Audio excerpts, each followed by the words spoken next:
छत्तीसगढ़ की राजधानी में फिर से दिवंगत शिक्षा कर्मियों की विधवाएं और परिजन हताश परेशान होकर छत्तीसगढ़ पंचायत मंत्री के घेराव के लिए योजना बनाकर धरना स्थल से पैदल मार्च शुरू किए, परंतु कुछ दूर में ही पुलिस प्रशासन की तैयारी ने इन्हें रोका छेका किया। और इसके बाद क्या कुछ परिस्थितियां बनी, आगे देखें।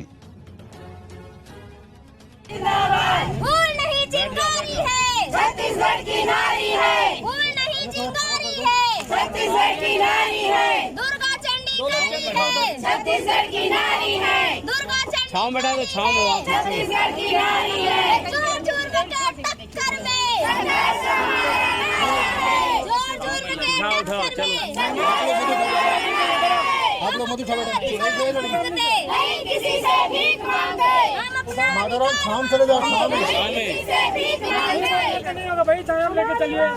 बंद करो, बंद करो, बंद करो, पंचायत मंत्री होश में आओ, होश में आओ, होश में आओ, पंचायत मंत्री होश में आओ, होश में आओ, होश में आओ, शिक्षा मंत्री होश में आओ, होश में आओ, होश में आओ, शिक्षा मंत्री होश में आओ, होश में आओ, होश में आओ, भूपेश बघेल को आना होगा, आना होगा, आना होगा, भूपेश बघेल को आना होगा, आना होगा, आना होगा, वादा खिलाफी बंद करो, बंद करो, बंद करो, वादा खिलाफी बंद करो, बंद करो, बंद करो, कंपा नियुक्ति लेकर रहेंगे, लेकर रहेंगे, लेकर रहेंगे, कंपा नियुक्ति बंद करो, वादा खिलाफी बंद करो, बंद करो, बंद करो,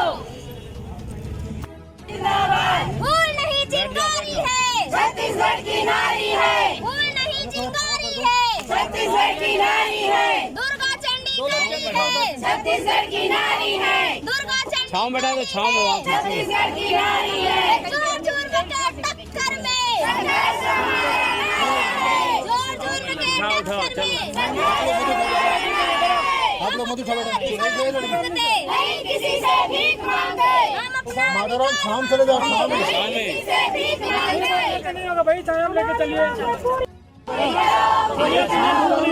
शाम चले जाओ ना, नहीं किसी से भीख मांगे, थोड़ा छाव कर दो यार, पीछे से नहीं किसी से भीख मांगे, भूल नहीं चिंगारी है, छत्तीसगढ़ की नारी है, भूल नहीं चिंगारी है, छत्तीसगढ़ की नारी बगैर पिता न सही नहीं चलेगी, नहीं चलेगी, हमारी मांग जायज है, जायज है,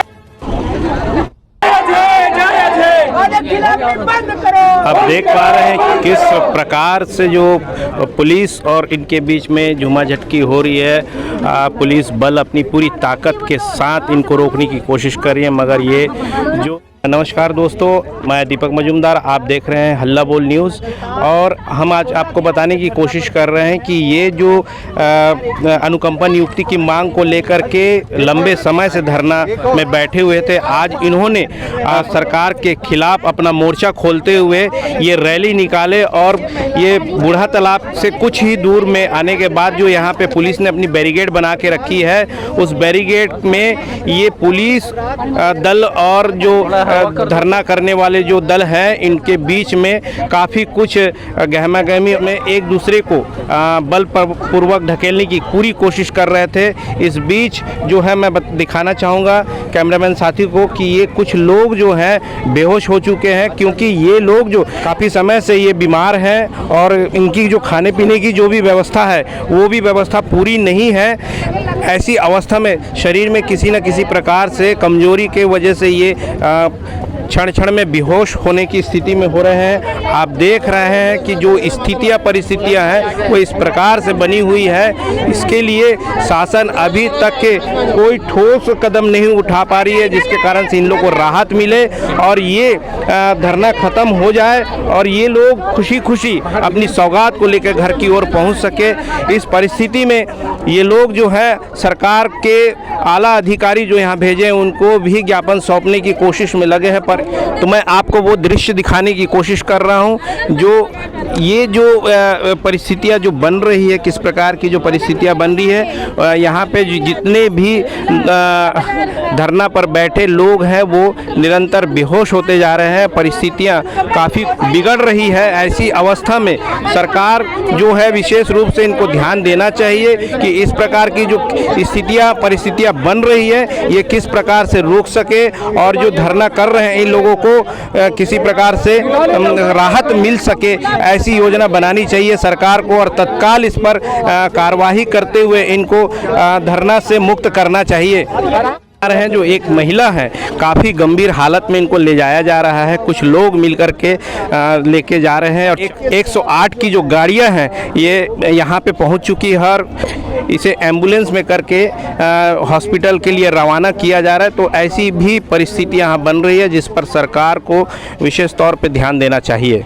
तो दर्शकों आप देखिए कि ये जो लोग हैं काफ़ी संवेदनशील है, अपनी परिस्थितियों पर ये रुदन कर रहे हैं और क्या स्थिति सरकार के सामने ये इनकी स्थिति क्या है इनसे जानने की कोशिश करेंगे। माधुरी जी बताइए कि जो आप लोग पिछले 16-17 दिन से आंदोलन में बैठे हुए हैं और सरकार आपकी बात नहीं सुन रही है और आखिरकार आज जो है आप रैली निकाल करके क्या परिस्थितियाँ बन रही है आप पर? सर देखिए, एक तो हम लोग 20 अक्टूबर से बैठे अपनी एक सूत्री अनुकंपा नियुक्ति मांग के लिए।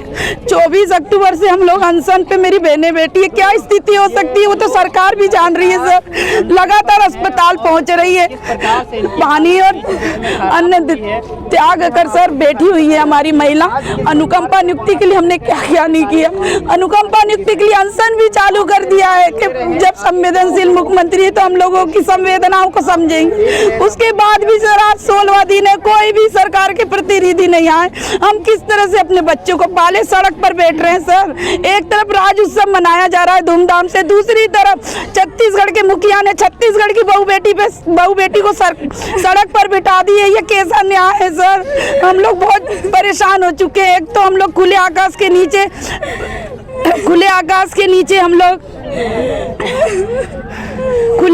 नीचे सर हम लोग पड़े हुए हैं, हमें कोई देखने वाला नहीं है। अभी आज किसका घेराव करने जा रहे थे आप लोग? सर हम लोग पंचायत मंत्री का घेराव करने जा रहे थे, हमको यहाँ पर बैरिकेड में रोक दिया गया।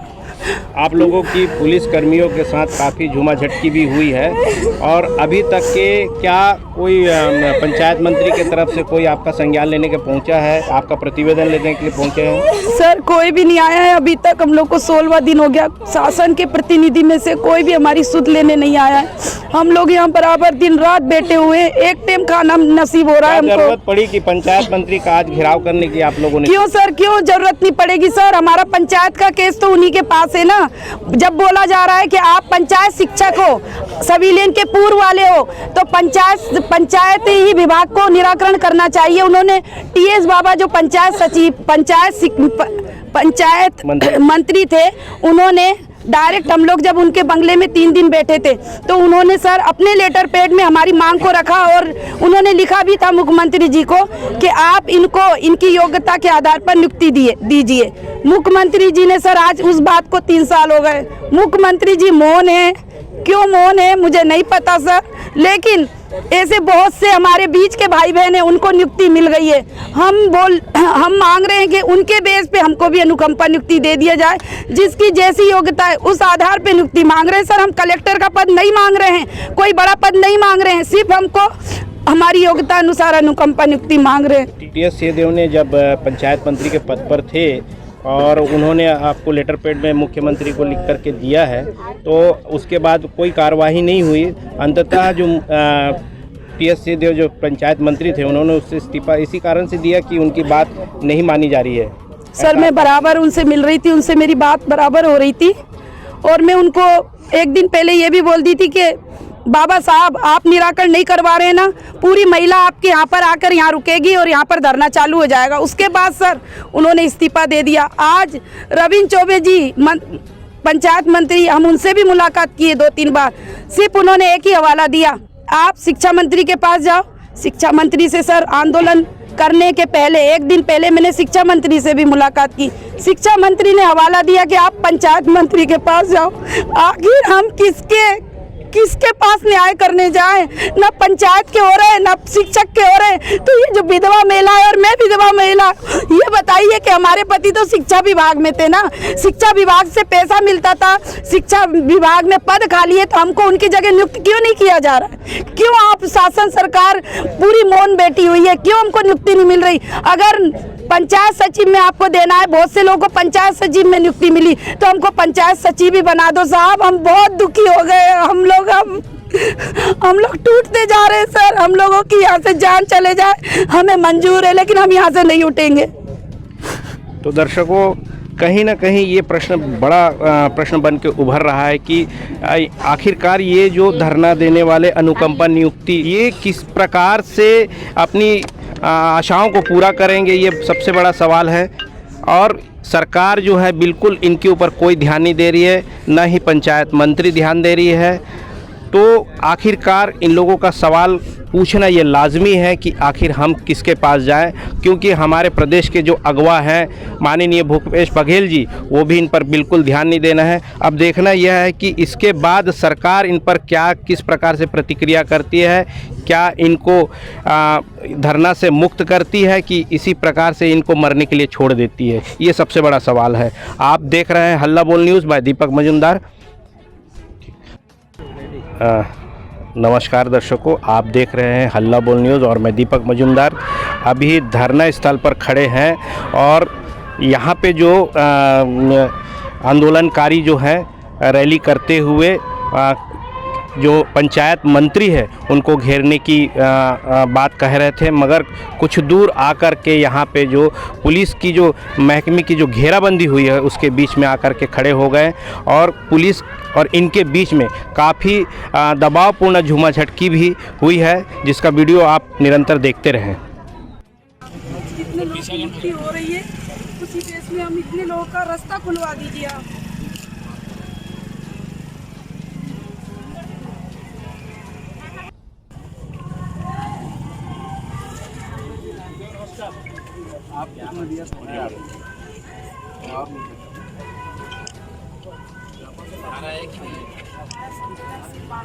इस तरह से सड़क पे ना बिठाएं हम लोग।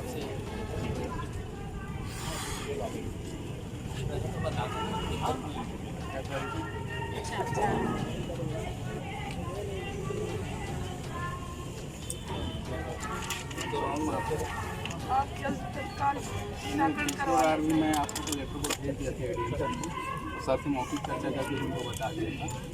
सर, जो नियम का हवाला मुख्यमंत्री जी बोल रहे हैं, ये बताइए आप, पंचायत शिक्षक का जो सिविलियन शिक्षा विभाग में हुआ है वो कौन बनाया सर? आप तो मुझे ये बताइए, सरकारी तो बनाइए क्या? और वही पंचायत शिक्षक के हम लोग ये हिस्सा है जो अभी सिविलियन के पूर्व जिनकी मृत्यु हो गई है। अगर आज हमारे पति रहते तो हमारे पति का भी सिविलियन हो जाता सर। वोट किसी को कह के नहीं आती है, तो सर हम लोगों को भी तो तकनीकी सिविलियन के दायरे में लेते हुए नियुक्ति देना चाहिए ना। सरकार क्यों मौन है सर? और जितने लोगों को नियुक्ति हुई है उसी बेस में हमको नियुक्ति चाहिए सर, योग्यता अनुसार। अब ये मैसेज मुख्यमंत्री जी तक पहुंचा, नहीं तो फिर नियम के लिए मुझे बुलाया जाए सर। मैं मुख्यमंत्री जी को, माननीय मुख्यमंत्री से निवेदन करती हूँ कि मुझे बुलाया जाए, मेरे संगठन को बुलाया जाए, पदाधिकारी है उनको बुला के हम उनको नियम के बारे में बताएंगे, अवगत कराएंगे कि कौन वरिष्ठ अधिकारी ये बोलता है कि नियम में नहीं है। वरिष्ठ अधिकारियों से मैं मिलते आ रही हूँ सर, बराबर बोल रहे हैं कि आपका निराकरण होगा, लेकिन मुख्यमंत्री जी ने ये ऐसा कैसा स्टेटमेंट दिया है कि इनका नियम में नहीं है, ये लोग आंदोलन करते हैं। तो मैं ये बोल रही हूँ कि नियम का प्रावधान नियम में है और अनुकंपा नियुक्ति का प्रावधान है। बहुत से लोगों को मिली भी है सर, और बहुत से लोगों को मिल चुकी है और वो उनका सिविलियन भी हो चुका है सर। तो हमको भी उसी बेस में नियुक्ति चाहिए। हमारे भी बच्चे हैं सर, हमारे भी बच्चे हैं सर, हमारे बच्चों का भविष्य बनाने के लिए हम यहाँ बैठे हैं सर। तहसीलदार साहब, जो आप एक ज्ञापन लेके जा रहे हैं, तो इसको किस प्रोसेस से कहाँ तक पहुँचाने की कोशिश करेंगे? हाँ, जो हम ज्ञापन लिए अभी, इसको अतिरिक्त जिला दंडाधिकारी जो हमारे एनआर साहू सर हैं, उनके माध्यम से जिनको भी उन्होंने संबोधित किया है, पंचायत मंत्री एवं कृषि मंत्री, उनके कार्यालय तक इसको पहुँचाया जाएगा अतिशीघ्र। तो क्या इसके विषय में जो निराकरण की जो कार्यवाही है वो आप तक के पहुँचेगी ताकि आप इनको बता सकें?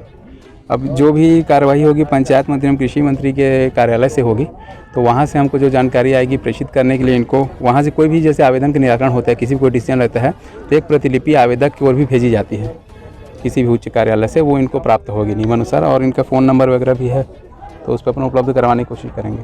जी सर एक बात और कहना चाहूँगी, जो सर जी बात करें सरकारी तो सब चीज़ की हो गई है सर, रिक्त पद भी मांग लिए हैं, रिक्त कितने पद है, लंबित अनुकंपा नियुक्ति के रिक्त पद भी मांग चुके हैं, सब कुछ हो चुका है, सिर्फ आदेश निकालने की देरी है।